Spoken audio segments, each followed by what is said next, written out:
Αυτό το πλοίο που βλέπετε πιάνει σε αυτό εδώ το λιμάνι 3 φορές την ημέρα. Από πού έρχεται? Από τον Πειραιά, που είναι ακριβώς απέναντι.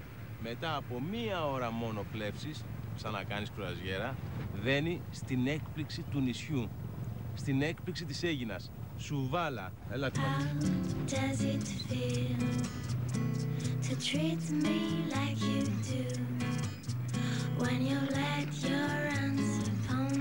Εκτός από το πλοίο της γραμμής, στο ασφαλές λιμανάκι της Σουβάλας δένουν ψαράδικα, καϊκάκια, φουσκωτά.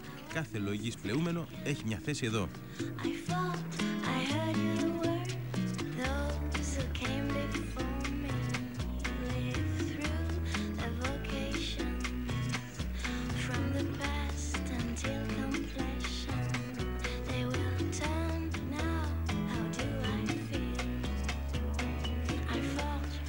Η Σουβάλα συνδέεται με λεωφορεία με την πόλη της Αίγινας. Η διαδρομή είναι περίπου 30 λεπτά.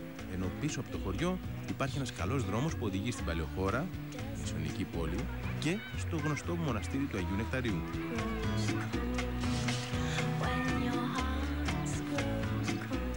Αυτή εδώ είναι η παραλία των Λουτρών, με θερμά ιαματικά νερά, γνωστά με την παλιά ονομασία Θερμά. Σήμερα δυστυχώς η πηγή στέρεψε, αλλά ευτυχώς έμεινε η παραλία. Η μισή οργανωμένη, η μισή ελεύθερη, έτσι για να έχεις την επιλογή σου.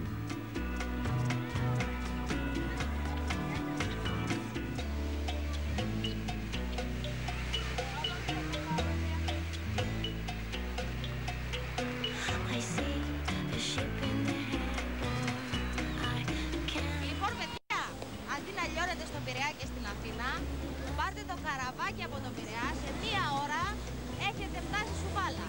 Παραλία τέλεια, βουτιά, καθαρή, ποτάκι άψογο, σούπερ!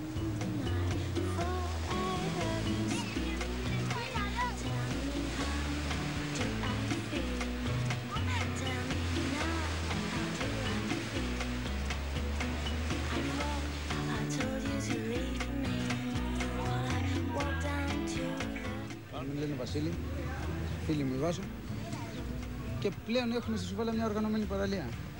Πρώτα απ' όλα καθαρή. Μπορούμε να έρθουμε να κάνουμε το μπάνιο μας που τρέχαμε σε άλλες παραλίες πιο μακρινές. Αυτό είναι ότι είναι καθαρά, είναι οργανωμένα και είναι στον τόπο μας.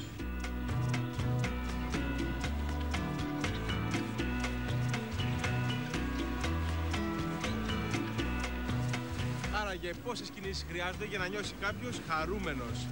3. Μετράτε. 1, 2 και τρίτη.